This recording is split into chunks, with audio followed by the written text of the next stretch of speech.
Hrnčiarovci nad Parnou, muži už pripravení na štartovej čiare. Všetko máme nachystané, ideme na to.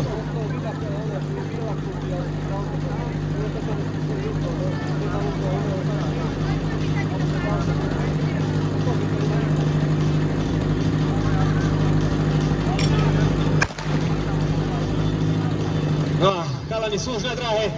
Koš parádny, trošku tam bol problém s tým zalomeným prúdom.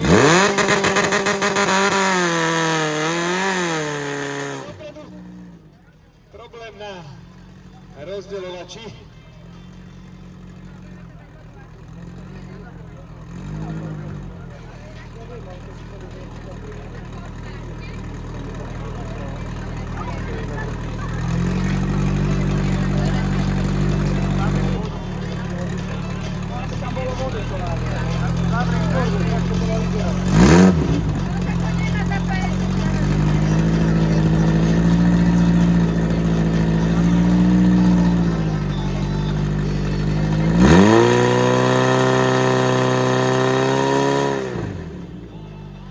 Takže výsledný čas až 51:47, 50:23, ale teda po problémoch na rozdeľovači, takže to boli Hrnčiarovce muži.